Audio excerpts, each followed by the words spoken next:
Olá, seja muito bem-vindo, muito bem-vinda a mais um capítulo aqui da Rede Líderes Digitais.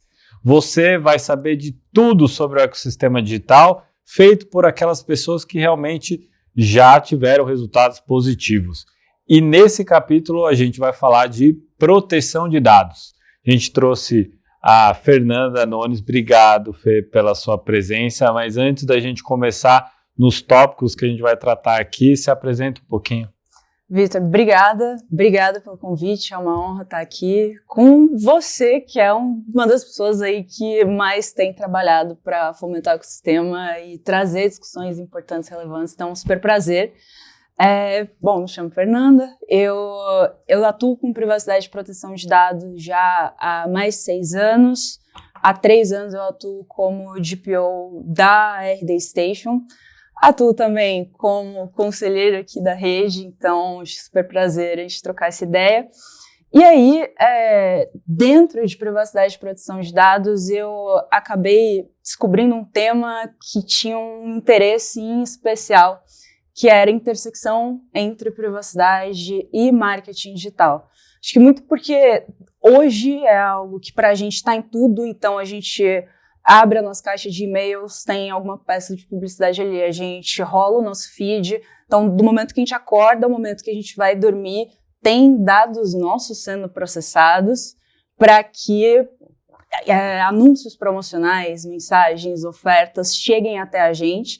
E aí acho que quando a gente conversa com colegas de profissão, com pessoas na rua no geral, existe um receio do que está acontecendo, por que esse anúncio chegou em mim? Como que eu fui impactado com isso aqui? Se eu pesquisei uma vez um sapato, eu fico 3 dias recebendo só anúncio de sapato. Como que eu faço parar?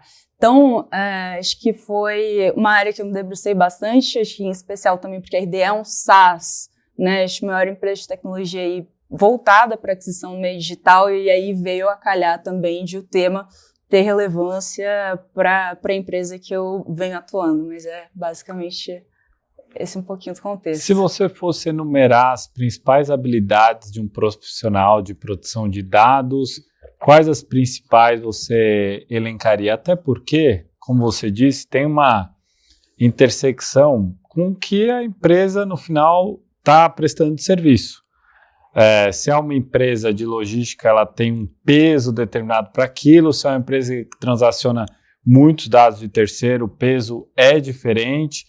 E óbvio que proteção de dados, no final das contas, assim como jurídico, cibersegurança, muitas vezes são vistos como uma área do dever ser ou da área do não. Então a área está lá para dizer pode, não pode. E muitas vezes dentro de uma empresa pode ser mal visto, porque as outras áreas todas da empresa estão querendo testar muito produto, muito serviço, numa agilidade muito alta, e você tem algumas áreas ali que tem um pouco mais desse viés do, digamos assim, do freio. Uhum. Tendo visto esse contexto atual que a gente vive, que a gente talvez não planeje mais nas empresas, 1 ano inteirinho para lançar um produto, 2 anos, para daí ver se deu resultado ou não, voltar, ajustar a trilha inteira, mas numa dinâmica mais digital, que vamos testar muitos produtos, beta para tudo quanto é lado e tal, e essas áreas que são essas áreas de fato ali de segurança, né? Vamos falar aristotelicamente, dentro do gênero segurança, tem cibersegurança, você tem legal, você tem proteção de dados, compliance, são espécies dentro de um gênero segurança.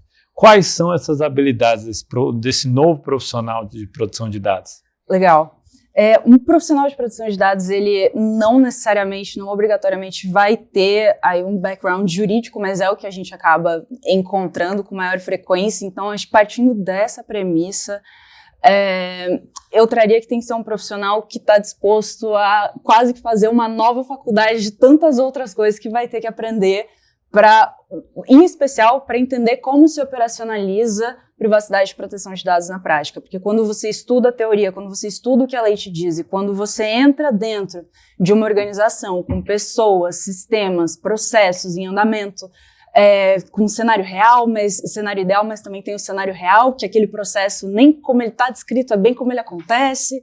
Então, acho que eu, como principais pontos, assim, eu traria conhecimentos multidisciplinares de todas as áreas de uma organização, aqui falando mais setor privado, né, mas de todas as áreas de uma organização, tem que entender um pouco de produto, de engenharia, de tecnologia, de atendimento ao cliente, porque privacidade e proteção de dados está em todo lugar onde tem um dado.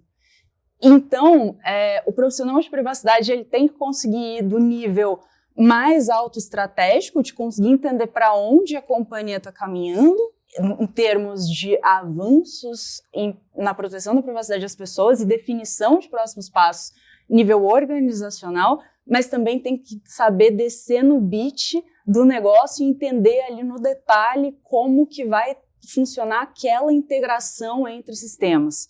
Então, eu acredito que uma visão holística e buscar adquirir conhecimentos multidisciplinares, não adianta dizer que é de humanas, vai ter que aprender Excel, vai ter que aprender planilha, vai ter que aprender gestão de frameworks. Eu acho que quanto mais você mergulha, né, no tema em si, mais você descobre que você tem muito para aprender, além de tudo aquilo que você achava que você já teria inicialmente. Você sabe que essa característica multidisciplinar, várias pessoas que estão aqui na rede também, elas trazem sempre com, às vezes, um outro viés, obviamente, para aquela nova área, né? Que é muito diferente do formato que a gente tinha anteriormente, que a pessoa se especializava tanto naquilo, que na prática ela só esperava o pedido da pizza chegar, né? Quero uma de mussarela, opa, agora é comigo, deixa eu fazer aqui, responder uma consulta que me fizeram aqui. Aí exemplifico para deixar mais claro, né? Desde áreas como compliance, que é uma das áreas até mais antigas dentre as novas áreas, né? Que é um profissional que precisa treinar a equipe, a empresa inteira, nas políticas internas. Ele tem um quê também de avaliação de um caso concreto, tendo em vista, por exemplo, 2 funcionários. Então, ele também faz, às vezes, até de recursos humanos, ver entender ali o que tem, o que não tem. E também um quê de entender legislação para implementação daquela nova legislação, por exemplo. A gente tem profissionais de produto, para profissional de produto fazendo a conexão entre a área de tecnologia e uma área de business, para falar, bom, o nosso produto vai se encaixar assim, fazer a transição. No resumo, eu acho que hoje, cada vez mais, a gente precisa ter, então, várias ferramentas nessa caixa para saber utilizar, né? Um cinto do Batman que tem cordinha, tem a bombinha de fumaça, tem um raio laser. Cada um sabe operar melhor ou a cordinha ou o raio laser, mas é um cinto do Batman ali que vai operar para fazer a companhia seguir. Mas em produção de dados, a gente teve um boom nos últimos tempos ali, principalmente porque precisava se adaptar a uma legislação. E quando tem uma legislação, muitas vezes é um top-down, que a empresa faz no primeiro momento, valoriza porque tem que cumprir, e depois, não está tão valorizado mais. Nesse sentido, como que você vê a valorização desse profissional de produção de dados? Muitas vezes é o próprio DPO, é o encarregado, o responsável, de fato, em última análise, por garantir a produção de dados dentro das empresas. Você acha que eles estão valorizados? Se não, como ter essa valorização interna? Legal. Eu acho que é um processo, acho que já fomos menos valorizados. Mas, não, eu de fato acredito que é um processo. Se a gente for olhar para como está hoje o papel do DPO na União Europeia, a gente já vê um papel muito mais consolidado, onde inclusive pontos de autonomia, fazer com que o DPO responda para os mais altos níveis hierárquicos dentro de uma organização, são mais levados à risca, porque já tiveram decisões judiciais de autoridades da União Europeia nesse sentido, punindo empresas que não estavam cumprindo à risca o que seria né? Como deveria estar alocado o DPO e como deveria estar a autonomia do DPO. Então, aqui eu acho que tem crescido e eu acredito que a consolidação dele vem com a autoridade atuante que a gente começou a ver já mais nos últimos tempos. Então, acho que aquele negócio de, né, no Brasil existe, mas será que vai pegar? Será que não vai? Acho que a gente já passou bastante dessa fase, já tem indícios suficientes para mostrar que a gente já passou dessa fase, mas na mentalidade de um empreendedor, a mesa de um CEO vai ser uma pilha de riscos. Uhum. Os de privacidade, eles são uma das pilhas. Por que esse é o risco que aquele CEO tem que olhar agora?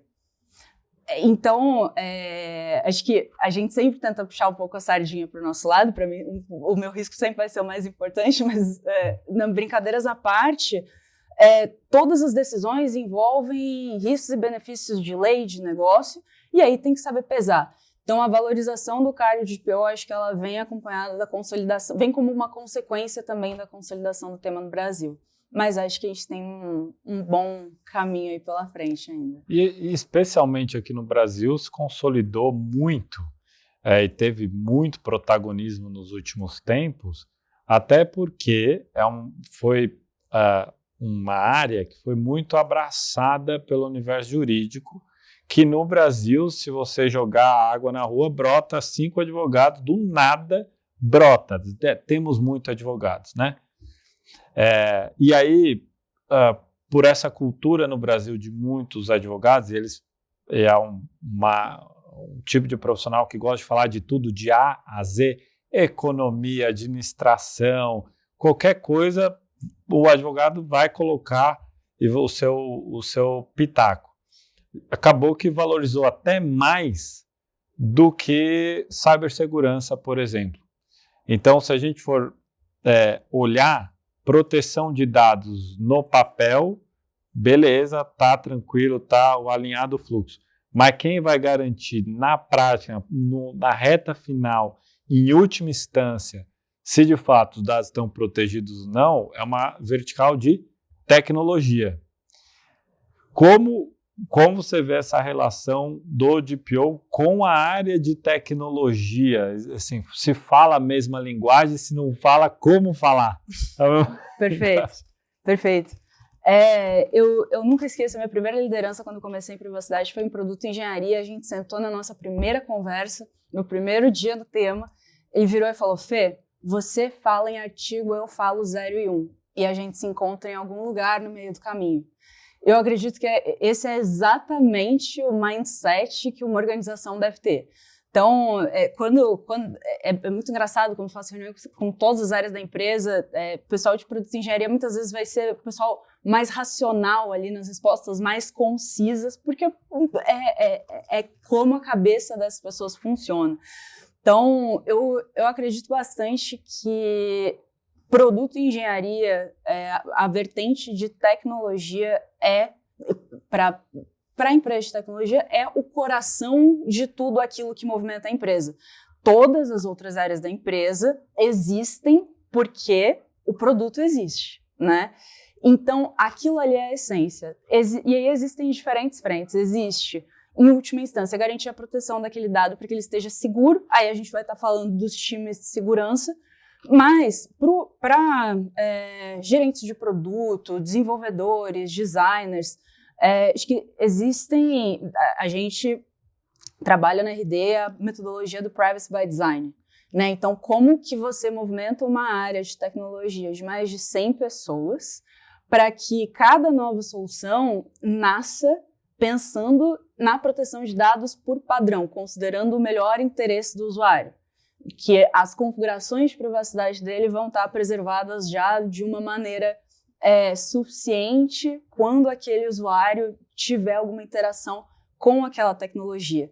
Então, a interação de times de privacidade com times de tecnologia, ela tem que ser constante, recorrente, tanto para avaliação de risco, porque hoje o que a gente mais tem é MVP, né?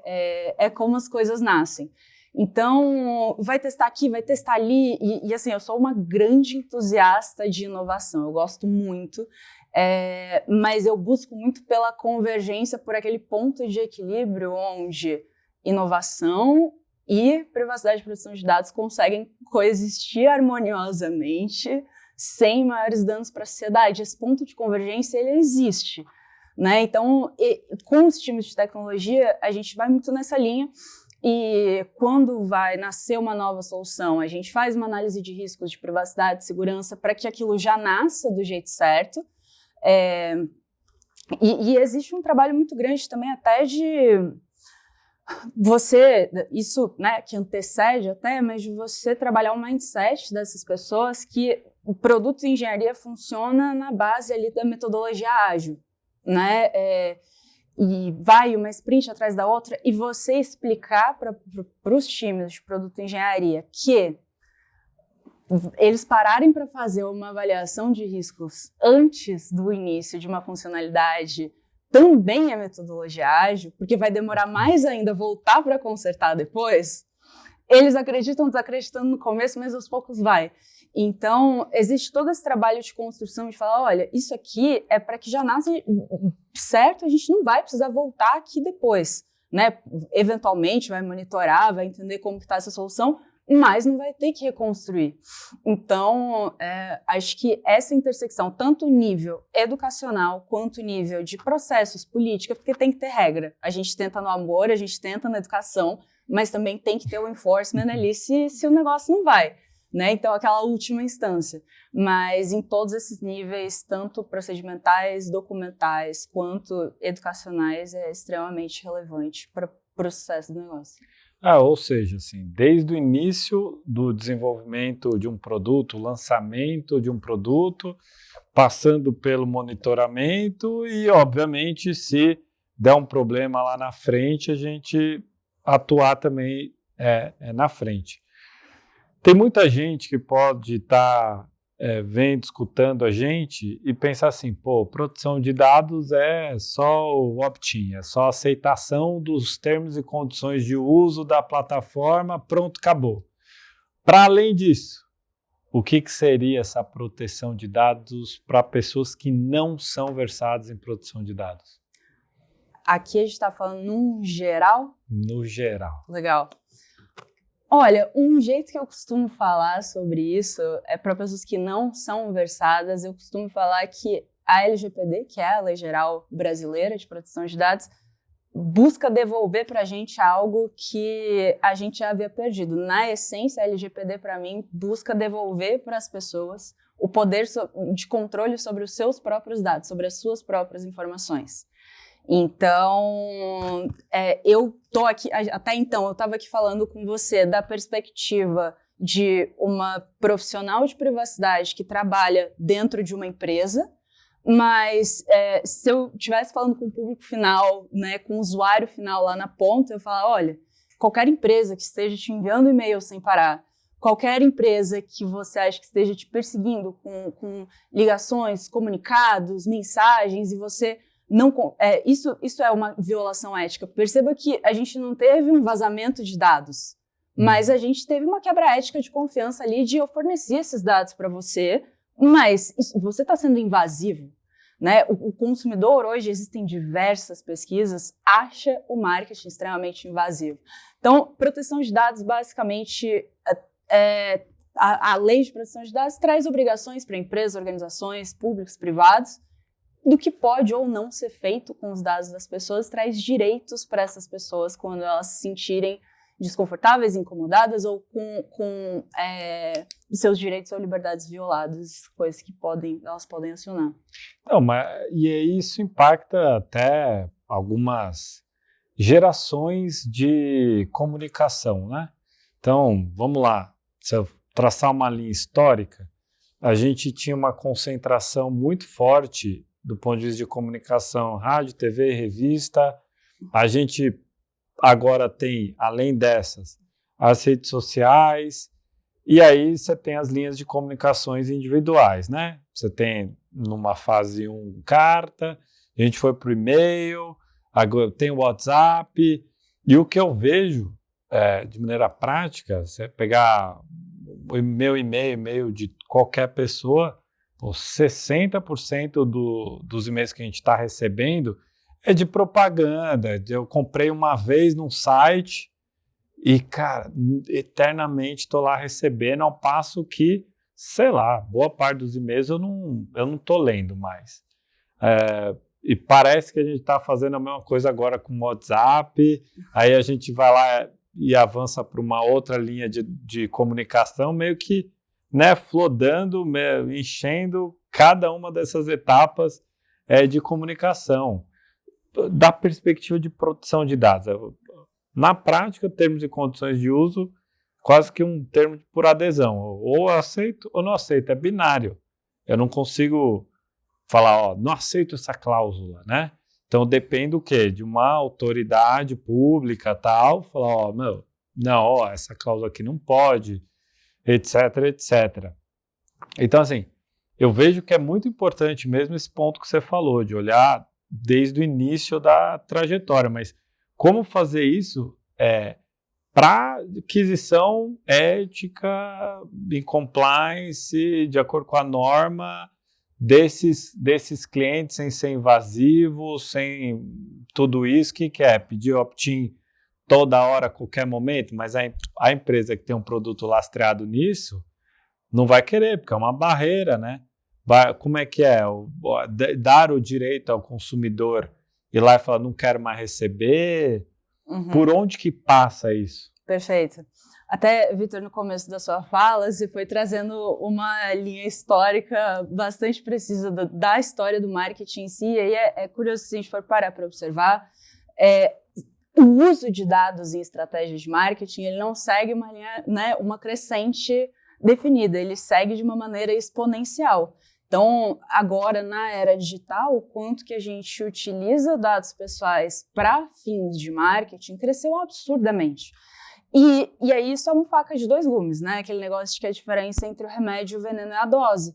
Porque uma estratégia bem realizada usando dados pessoais, com uma pessoa que quer estar ali, que quer interagir com a marca, ela é excelente, inclusive ela é bem vista. Porque se eu tenho dados do Vitor, eu sei que ele gosta dos conteúdos ABC, eu não vou mandar XYZ para ele. Então, a personalização dentro de parâmetros seguros ali, ela é extremamente bem vista. Só que a gente vê inúmeros casos de abusividades. Tem uma pesquisa muito bacana da Adobe que fala sobre o futuro do marketing, que traz mais de 43% das pessoas acreditam que as marcas são sinistras, que não param de ligar, que continuam mandando e-mails, que as marcas não ouvem também.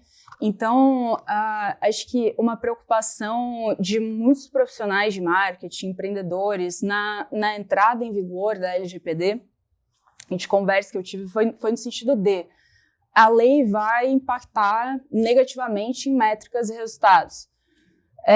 Mas é aquele cara que está comprando uma base fria. Então, assim, será, né? Poxa, você como empreendedor, como profissional de marketing, você acredita genuinamente no seu produto, no serviço, naquilo que você está vendendo?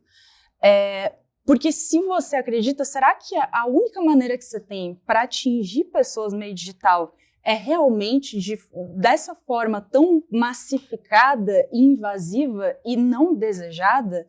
Essa é a melhor forma que você tem para falar do seu produto? Então, será que a gente está falando sobre a LGPD vai impactar negativamente ou em negócios que já têm estratégias falhas, que não conseguiam construir pontes e laços com o consumidor, né? Então, relações significativas ali com o consumidor. Então, eu acho que a gente, em muitos pontos, né, quando a gente está falando de produção de dados no marketing, a gente não está falando só lá da área de segurança da informação que vai fazer com que esses dados não vazem. Muito tá nas escolhas éticas que a gente vai fazer de como utilizar ou não esses dados. Então, nessa frente, eu acredito que é um dos pontos onde as empresas realmente podem demonstrar se existe essa preocupação genuína com o consumidor em, eventualmente, entender, eu como empresa, eu estou falando aquilo que eu quero falar ou eu estou falando aquilo que o consumidor quer ouvir. Então, acho que a gente já tinha um marketing em muitas frentes que estava sendo exaustivo para a sociedade como um todo. Isso nem é um problema no Brasil, mas eu acho que no Brasil a gente consegue superar ainda mais, assim, pega um pódio, um top 10 ali no mundo. E proteção de dados veio para fazer a gente realmente repensar como que a gente está fazendo e trabalhando essas comunicações entre marca e sociedade. Você foi até além, né? Não é uma proteção de dados, não é só uma questão da LGPD, de uma legislação, mas também é um raciocínio ético que impacta a sustentabilidade no tempo de algum negócio. Porque, pô, você pode ter um baita produto agora, só que você usou ele tão intensivamente ali que acabou que o consumidor, olha, chegou num limite. E aí aí vem todo um refluxo, parece que é uma maré, uma ondona, surfou uma ondona, aí o mar vai lá e puxa tudo de novo, fala assim, então, a onda agora não é essa comunicação, é outra. Opa, e agora? O que a gente vai fazer? Né? E eu vejo isso em vários momentos, né? Se você olhar para uma outra perspectiva, essas linhas de marketing, comunicação, eu aposto muito num movimento pendular, que bom, a gente sai de um contexto em que as pessoas falavam em tribos mesmo, bem pequenas ali, muito parecidas, na caverna mesmo, para um contexto mais de cidade, mais amplo, pulverizado e diverso. Aí as ferramentas que existem hoje jogam de novo para a tribo, que eu sou vegetariano, então eu falo só com os vegetarianos, eu sou roqueiro, só com os roqueiros, os sertanejos só com o sertanejo, e por aí vai, ao passo que as pessoas ficam, às vezes, tão demasiadas, impactadas por só aquilo, que não é possível, vai ter que ter algum tipo de retorno vamos voltar para o diverso.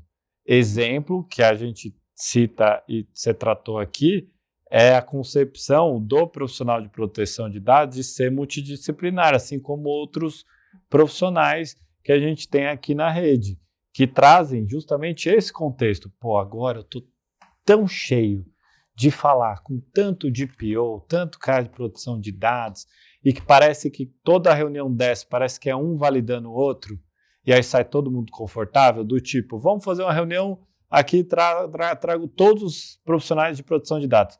Sim, é tão sempre a mesma coisa, que aí todo mundo sai confortável, e não é para sair confortável, teria que sair desconfortável. Você só provoca esse desconforto com o diverso, com o divergente, né?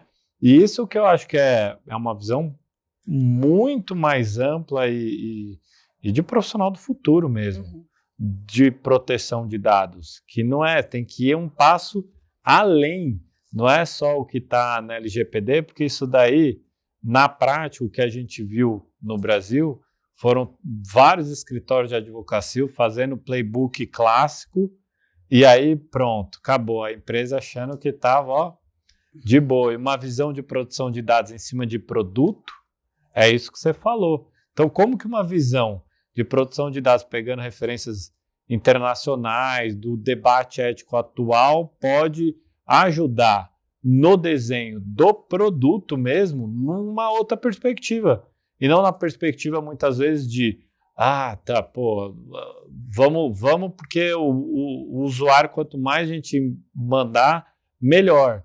Pô, é muito interessante esses pontos. Agora, um tópico que eu queria tratar com você é justamente desses próximos desafios desse profissional de produção de dados, até porque, assim, se antes a gente não conseguia processar milhões, bilhões de dados em poucos segundos, agora a gente já tem a infra necessária para fazer isso com o que todo mundo chama de inteligência artificial generativa e tal, coisa que do ponto de vista de IA a gente sabe que vem desde lá de trás, mas hoje a gente tem a infra, os processadores necessários para fazer isso em escala nunca antes vista.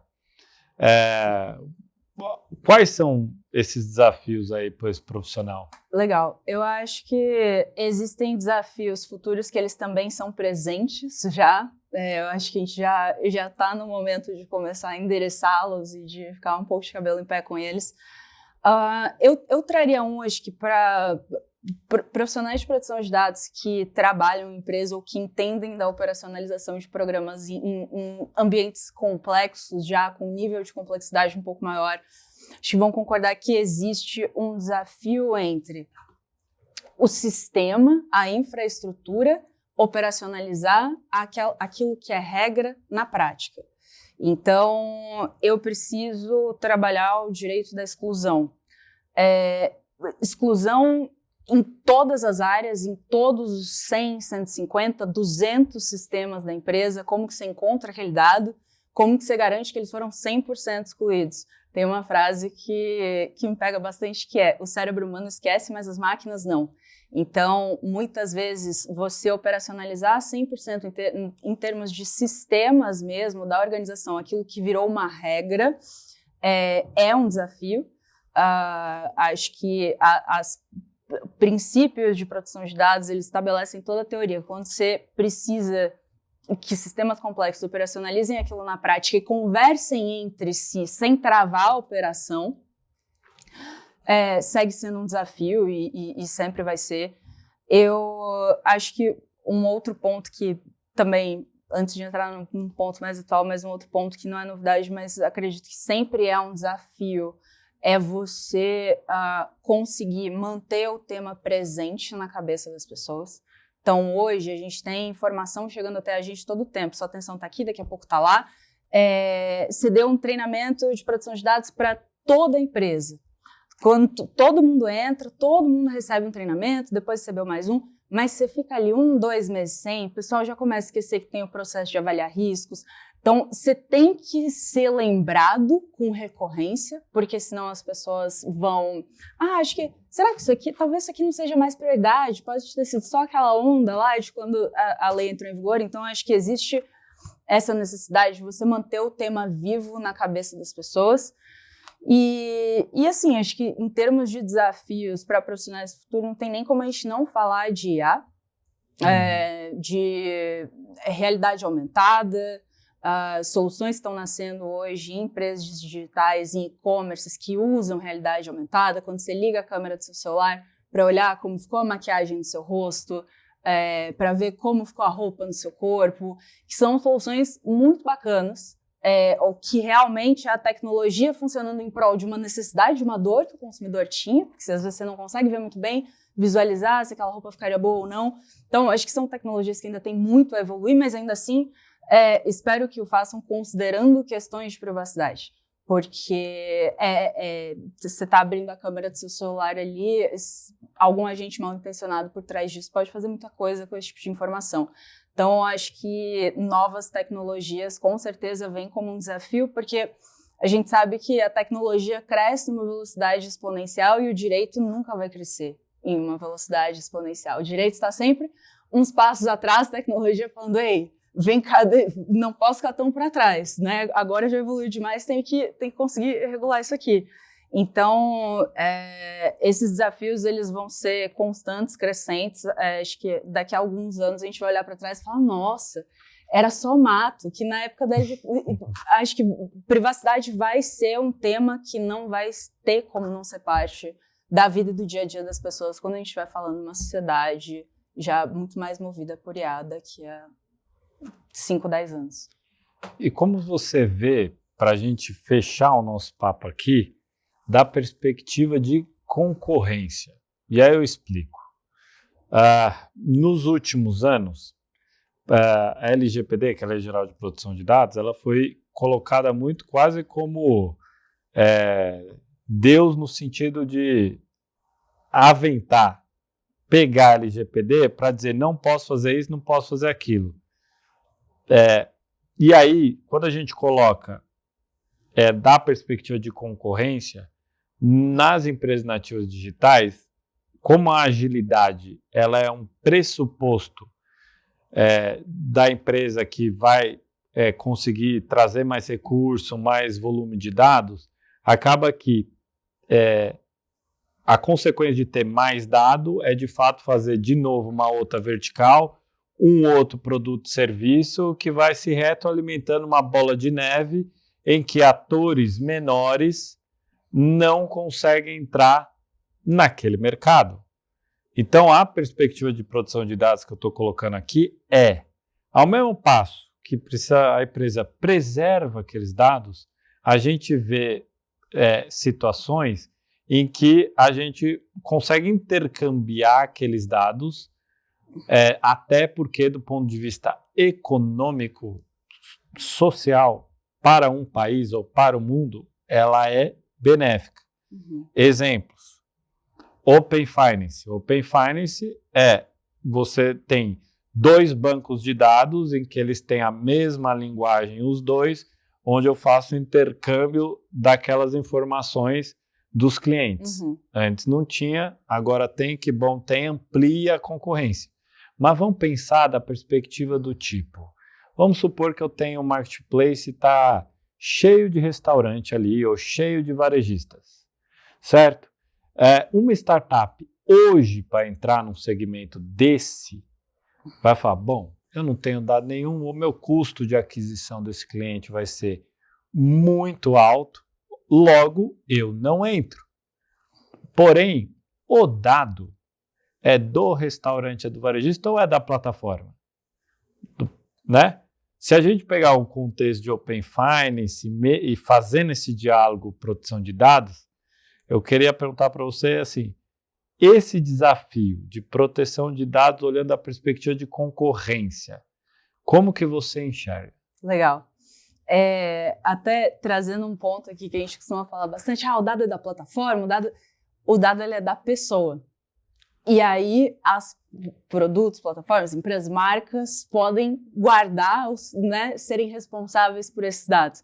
Mas eu vou entrar nessa pauta até trazendo um outro exemplo aqui rápido para a gente conversar. Tem um fenômeno que a gente tem observado nível mundo recentemente, porque a gente entende como que funciona ter novas regulamentações feitas por governos, mas a gente tem acompanhado um fenômeno que é Big Techs, ou grandes empresas de tecnologia, grandes corporações, como reguladores paralelos. O que isso quer dizer? Quando uma empresa toma uma decisão que, pelo porte, pelo modelo de negócio daquela empresa, impacta o mercado inteiro. Então, a gente tem o caso da Apple, da atualização do iOS 14.15, né? Acho que, não sei, para quem não tem iPhone, foi uma atualização em que toda vez que você baixa um novo aplicativo, aparece um pop-up solicitando o seu consentimento para que aquele aplicativo te rastreie entre aplicativos, entre sites. E antes desse pop-up, o que acontecia é que aquilo ali já estava ativo por padrão para todo o aplicativo que a pessoa baixava. Então, não é que não acontecia, é que acontecia com praticamente 100% dos usuários. E aí, depois da atualização do iOS, a Apple realmente é uma empresa que há anos já traz privacidade como uma proposta única de venda, fala sobre isso em suas conferências. Então, assim, acho que existem muitos méritos aí de realmente ser uma empresa em muitas frentes, acho que de Big Techs aí é uma grande referência em questões de privacidade. Tem suas falhas, como, né, qualquer empresa tem, mas o que aconteceu basicamente com esse pop-up aproximadamente 25% das pessoas começaram a aceitar. Teve uma queda, inicialmente, quando foi implementado, foi para 11%, depois de um ano estava em 25%. Isso é 75% de opt-out, de não aceitação, que é a baixa que caiu ali para as empresas. O impacto que essa mudança da Apple teve em termos de publicidade digital em 2022, foi de 16 bilhões para as Big Techs, só a Meta teve um impacto de 12 bilhões. Porque aí você tem menos dados referentes ao comportamento do usuário, as publicidades que você cria vão sofrer um impacto, né? Não vou entrar tanto no mérito das questões concorrenciais, eu vou sair um pouquinho pela tangente dessa, mas tem, inclusive, uma carta do Mark Zuckerberg no layoff que ele fez da Meta de 11 mil colaboradores, logo depois, onde ele traz 3 principais motivos do layoff. Um deles era Covid, E um outro motivo era as mudanças que a Apple fez em relação à privacidade, que impactaram desproporcionalmente os negócios da empresa. Então, e aí acho que somado a isso, também tem um ponto, né, que é onde bate nas pequenas e médias empresas, que é onde eu acho que realmente a gente está olhando para um nível de criticidade muito maior. Depois dessa mudança da Apple, que foi uma mudança positiva, as pessoas começaram a ser menos rastreadas, o que é, da perspectiva de privacidade, olhando isoladamente, excelente. Mas eu acredito que deve existir uma responsabilidade de a gente encontrar soluções que minimamente funcionem para todo mundo, ou que exista esse momento de transição, né? Porque um dado de quando foi implementada essa mudança no iOS, uma pesquisa do Business Insider, salvo engano, trouxe que o custo por clique de anúncio aumentou em 89%. Então, isso para pequenas e médias empresas que não têm uma base de contato, precisa começar a vender. Vai vender para quem? Como é que você começa a captar seus primeiros contatos? Você já não tem ninguém. Você está do lado de um gigante ali que já é líder no setor, que já tem muito contato, que já está com a operação rodando. Como os pequenos começam nesse novo cenário? Né? E aí, acho que assim, é importante a gente entender que o dinheiro não vai ficar parado na mesa. Esses 16 bilhões, eu acho que existe esse impacto mais abrupto da transição, mas as coisas vão, né, estrategistas vão encontrar novas maneiras de alocar, captar clientes, enfim, o mercado se adapta, mas ainda assim eu acho que para empresas que tenham esse nível de significância no mercado, precisam existir combinados e cuidados, e aí em especial para que isso não impacte os pequenos. A gente teve agora o caso do Google, que vinha como uma outra grande corporação também nessa linha de regulador paralelo com o fim dos cookies de terceiros.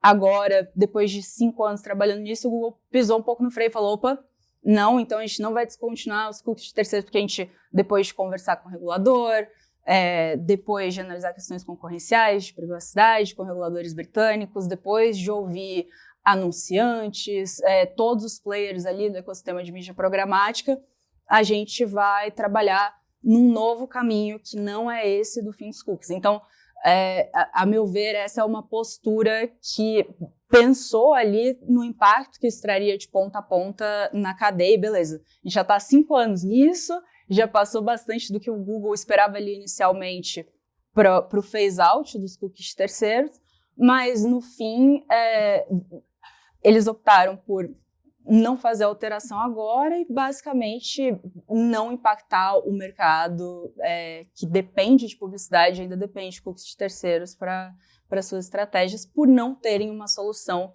que fosse fazer sentido ali à altura da substituição. Pô, Fê, aprendi um monte, obrigado mesmo, de coração. Como que o pessoal te encontra, assim, para te acessar, mandar uma mensagem, dúvida? Pô, show. Acho que LinkedIn, né? A rede social oficial é Fernanda Nunes. Boa, obrigado. E você que ficou até aqui, não deixe de assistir os próximos capítulos aqui da rede, tá bom? Até a próxima.